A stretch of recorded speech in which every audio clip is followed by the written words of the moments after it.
Vamos lá, então.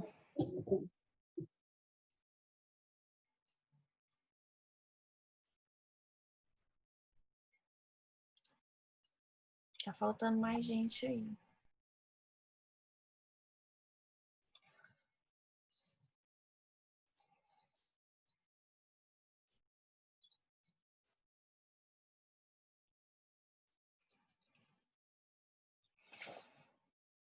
Bom, então vamos lá, gente. Voltando, né? Bom dia, novamente, tá?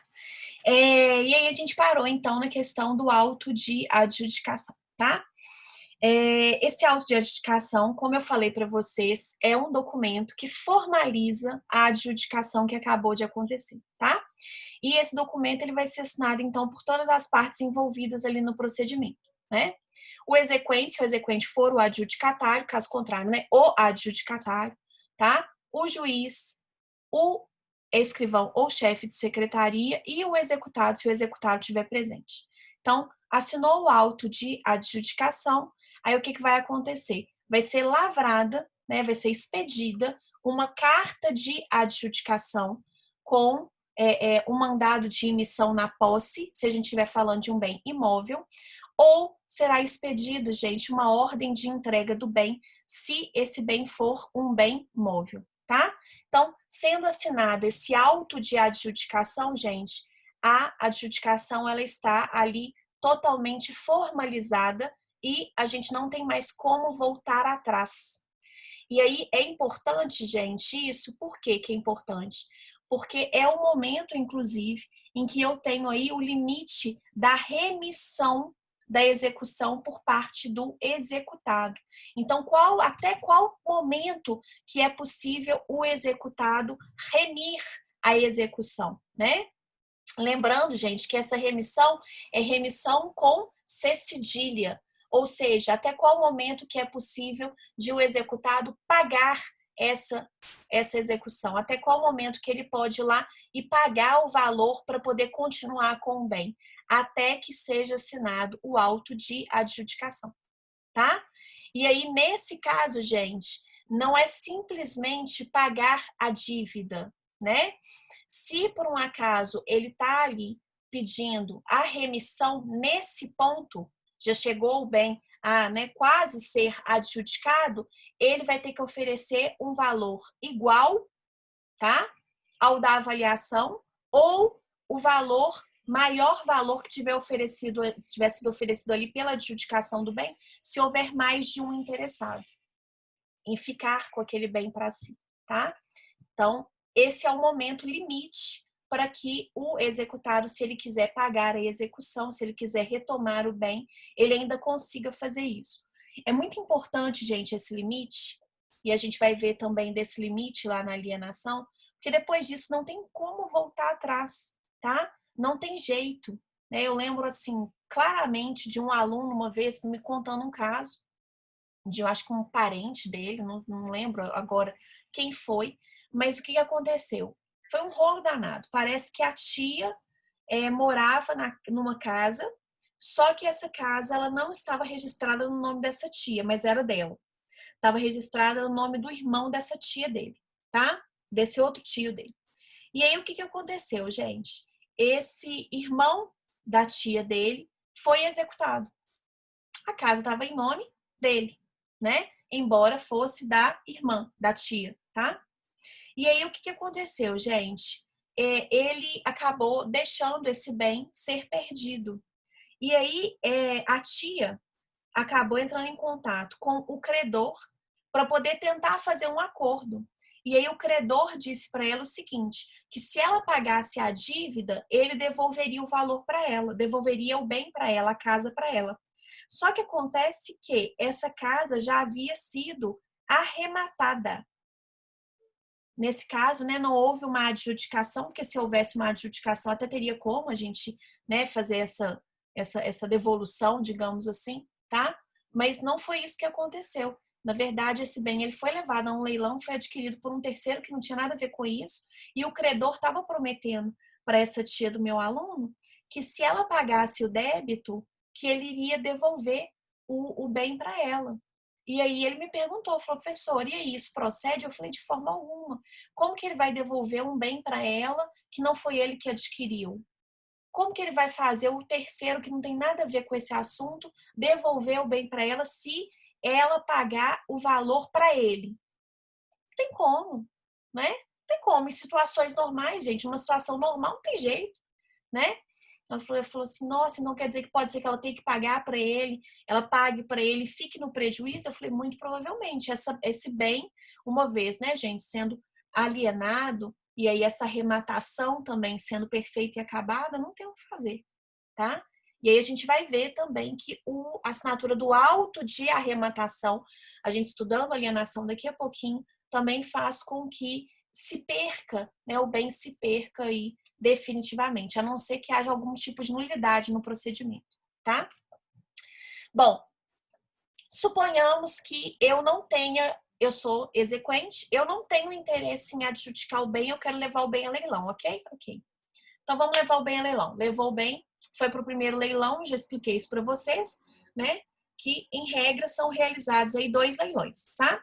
O primeiro leilão, o valor mínimo de lance do bem é o valor de avaliação mínimo, tá?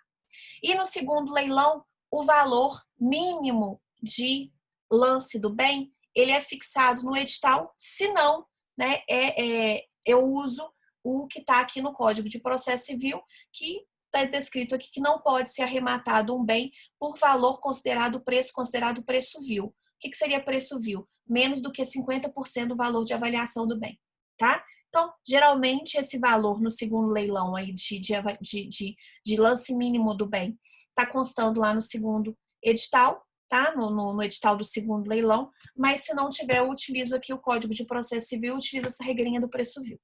Aí o que acontece, gente? Suponhamos que teve o primeiro leilão, ninguém quis. Aí foi para o segundo leilão, também ninguém quis. E aí? E aí que reabre-se o direito para o exequente de adjudicar o bem, tá? O bem foi para o primeiro leilão, ninguém quis. Foi para o segundo leilão, ninguém quis. E aí, exequente, quer ficar com o bem agora? Não quer? Não, não quero. Então, o que vai acontecer? O exequente ele vai atrás de outros bens passíveis de penhor. Mas, se ele quiser, ele pode adjudicar esse bem, gente, se não houver nenhum interessado, esse bem já tiver ido à alienação, né, à arrematação, e não tiver nenhum interessado nesse bem, tá? Então, reabre-se a possibilidade de o exequente adjudicar o bem. É o que acontece, inclusive, com a Caixa Econômica Federal, né? É um exemplo vivo disso, tá? Essas execuções hipotecárias da Caixa, né? A Caixa ela leva o bem a leilão e aí é realizado o primeiro leilão com o valor de avaliação, tá? Do imóvel. E aí, às vezes, não tem ninguém interessado, vai para o segundo leilão. Pode acontecer também de não ter ninguém interessado. E aí, geralmente, o que acontece é que a Caixa, ela adjudica esses imóveis, né? Ela já paga, já faz o pagamento do valor do ITBI, adjudica esses imóveis, e esses imóveis eles ficam sendo administrados por uma empresa gestora de ativos. Pelo menos era assim, uma empresa chamada Engea, tá? Que seria responsável por poder pagar o IPTU do imóvel, o condomínio, fazer essa gestão até que esse bem ele fosse revendido. Até que esse bem seja revendido. E aonde esse bem vai ser revendido? Alguém arrisca? Muitas vezes ocupado, inclusive. A Caixa adjudicou, e aí? Vocês acham que ela vai ficar com esse bem para sempre, acumulando? Hein, gente? Vocês estão aí? Sim. Oi. Vocês já ouviram Bom falar do dia. feirão da casa própria? Já. Pois é. Muitos imóveis que estão ali no feirão da casa própria, gente, são imóveis que foram adjudicados pela Caixa. Inclusive, são imóveis que estão ocupados. E aí vocês têm que ficar muito atentos. Por quê? É Eu uma sei que. cilada isso, né? Oi? É uma cilada comprar com um morador assim. É uma cilada.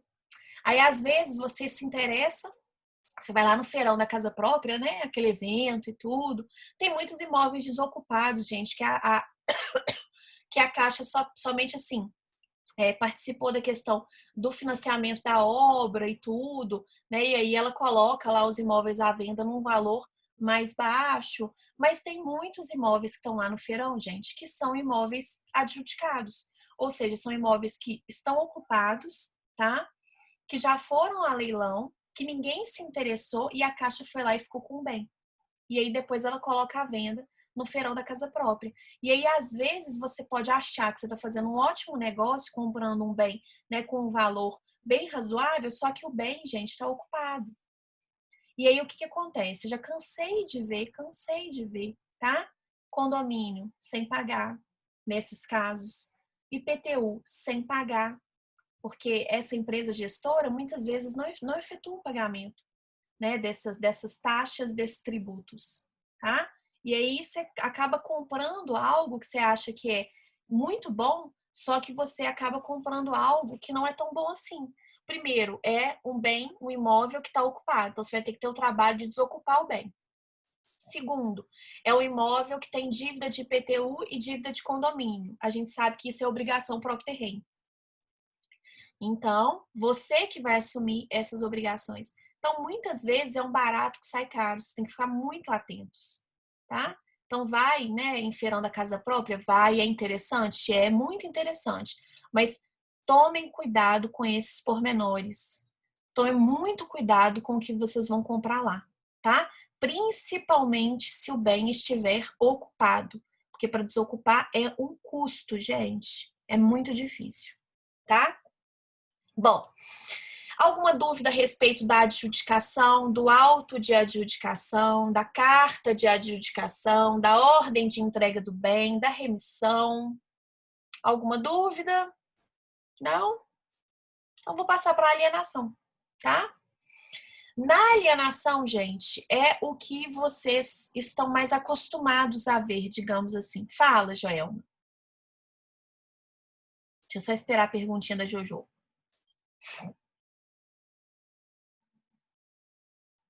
Qual o tempo limite para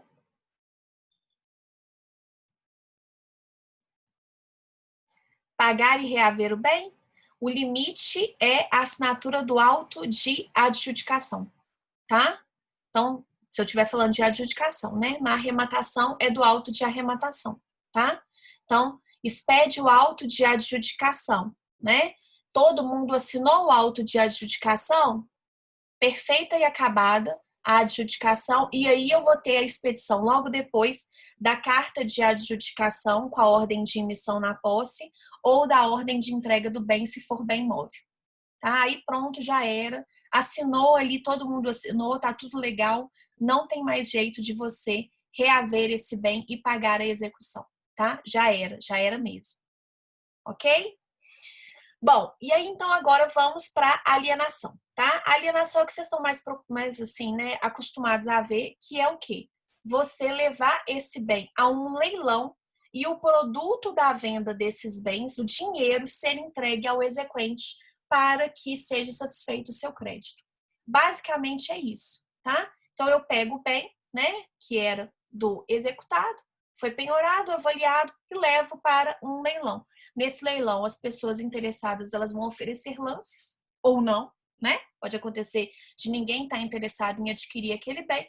E aí, se tiver alguém interessado, vai ser feito então todo o procedimento dos lances, o pagamento. A gente vai ver na próxima aula a gente já vai falar um pouquinho a respeito da questão do leilão, pagamento parcelado, que é possível também e tudo.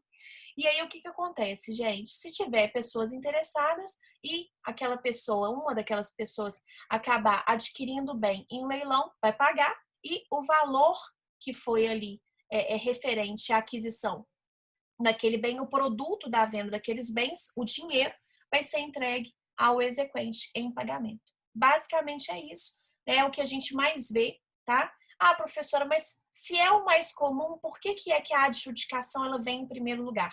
Eu já expliquei isso para vocês. Porque a adjudicação, gente, é o meio menos gravoso ao executado. É o meio que vai trazer menor prejuízo ao executado. Por quê? Porque o executado perde o bem, mas ele perde com o valor de avaliação. E aí, gente, se a gente estiver falando de um leilão, nem sempre o executado vai perder o bem com o valor de avaliação. Percebam, no primeiro leilão, o lance mínimo é o valor de avaliação, mas no segundo leilão, não. No segundo leilão, gente, pode ser mais que 50% do valor de avaliação do bem. Então, o bem está avaliado em 300 mil reais. Ninguém quis no primeiro leilão, vai para o segundo. Segundo leilão, valor mínimo 151 mil reais. E aí? E aí que eu vou lá e arremato o bem por 151 mil reais. O crédito do exequente é de 300 mil. E aí? E aí que o exequente vai ter que ir atrás de mais, ele vai ter que ir atrás de mais bens passíveis de penhora. Ou seja, o executado vai acabar perdendo mais bens. Então, para o executado, a adjudicação ela é ótima, gente. Ela é ótima.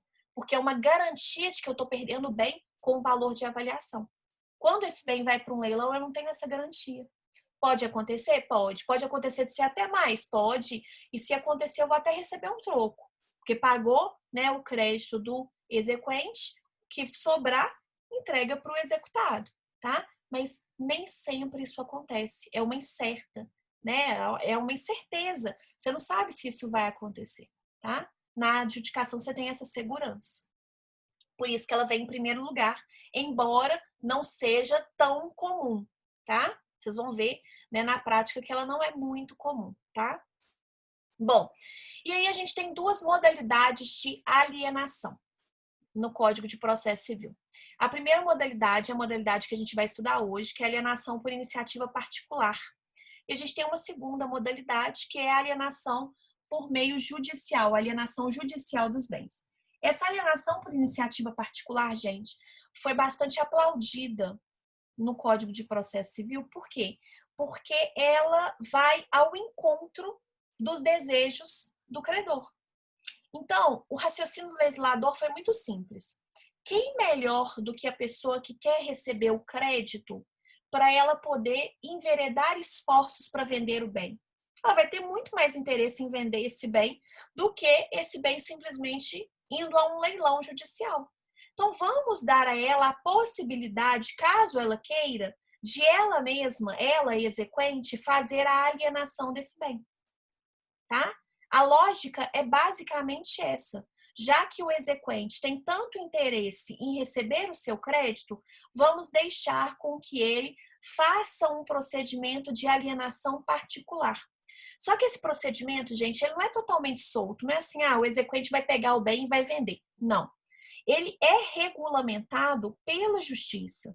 Então, alguns pontos, a gente tem uma regulamentação bem específica da justiça. O negócio não é solto assim, não, tá, gente? Porque senão pode passar a falsa impressão de que o exequente vai pegar o bem, vai vender e vai ficar por isso mesmo.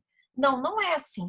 É um procedimento que ele tem uma regulação da justiça, inclusive é um procedimento que é feito, essa alienação desse bem, ela é feita por meio de um corretor ou de um leiloeiro público, tá? Mas é um procedimento que é todo conduzido por parte do exequente. Se vocês depois quiserem ver na prática, gente, a gente tem diversas empresas de leilão que fazem essa alienação por iniciativa particular. Mas são diversas empresas.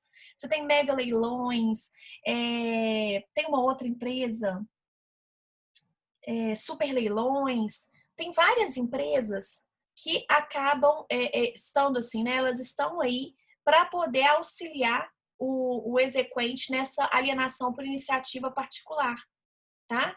Então, se vocês forem olhar, por exemplo, o leilão do Banco Santander é feita por iniciativa particular. Leilão do Itaú também é feito geralmente por iniciativa particular, tá? Os bancos, né, a grande maioria deles vai fazer alienação por iniciativa particular, tá?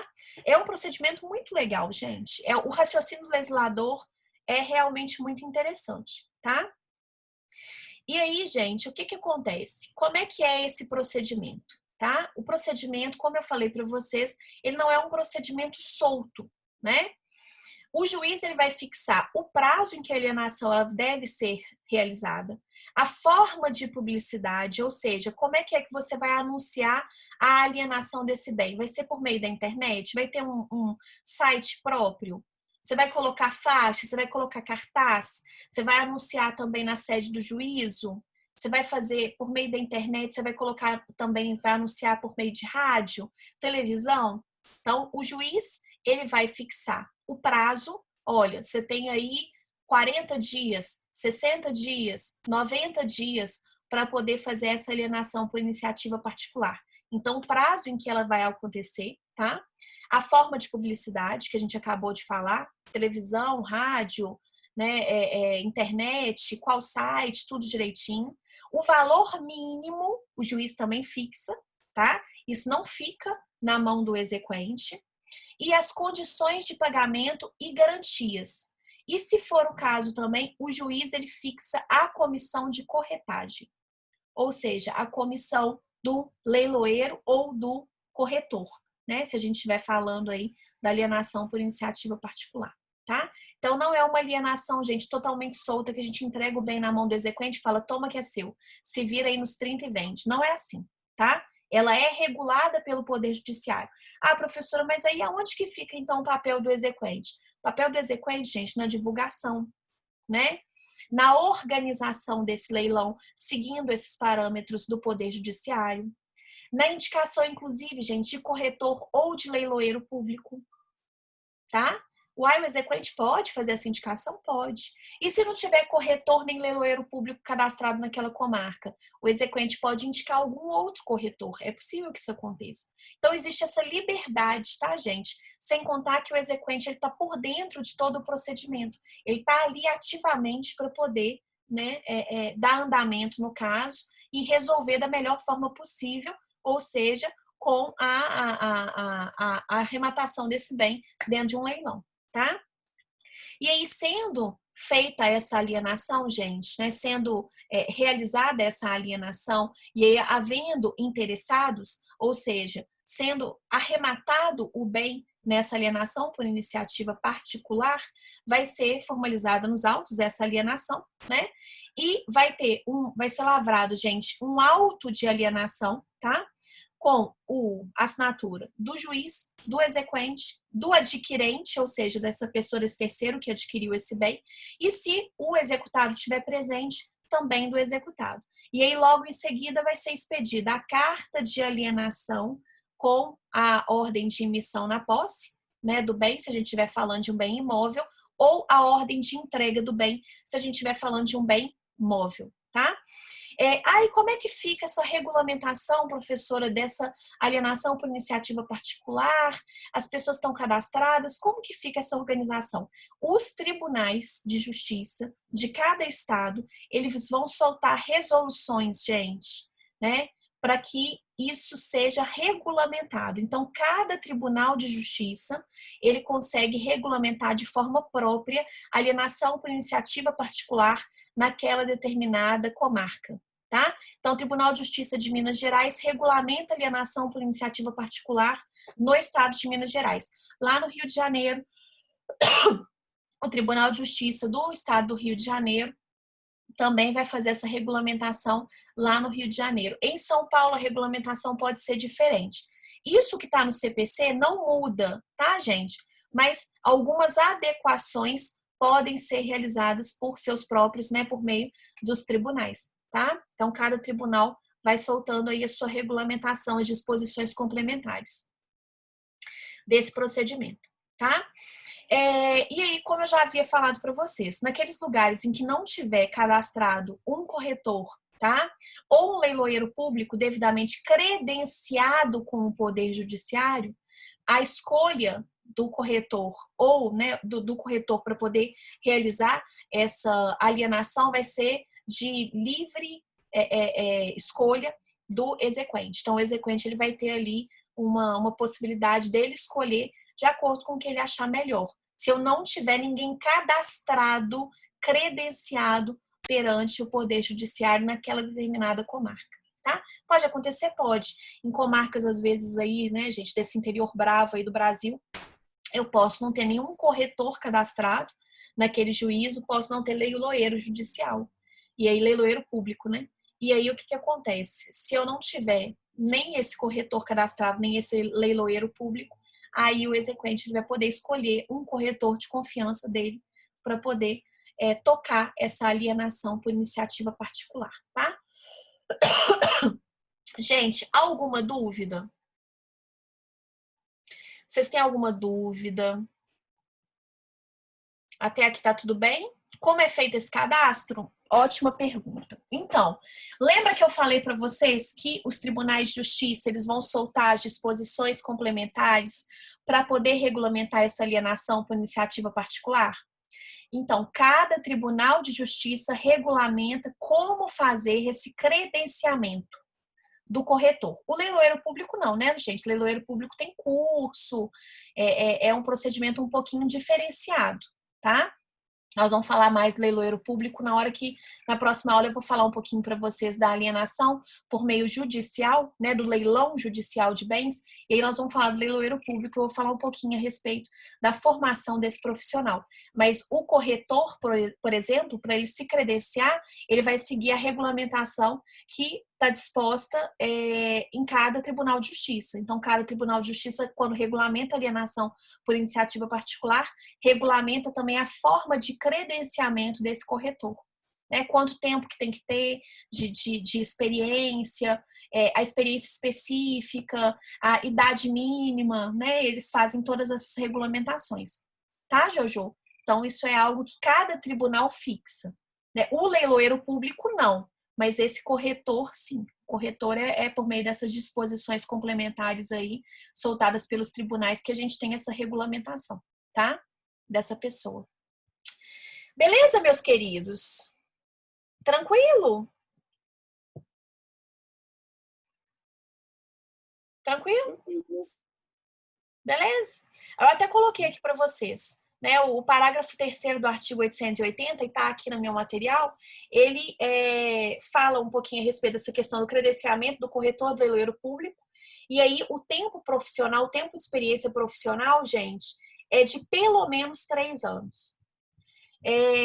Quando a gente for falar de alienação judicial, eu vou falar um pouquinho a respeito do leilão dos bens do Sérgio Cabral. Não sei se vocês viram. Vocês podem até já assistir. Quem tiver tempo, né, até quinta-feira, assiste.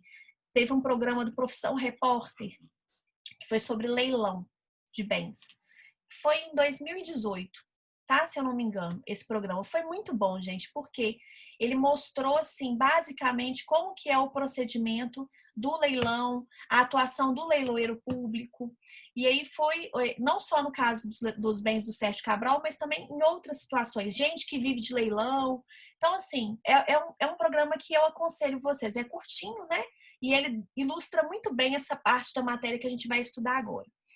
Eu lembro que lá nesse programa, o leiloeiro público que tinha assumido a incumbência de fazer o leilão dos bens do Sérgio Cabral, ele era um leiloeiro, assim, novo, né? Pouco experiente. Ele tinha esses 3 anos, tá? De experiência, mas ele era pouco experiente, né? Tinha outras pessoas com muito mais tempo de casa, muito mais tempo de experiência do que ele.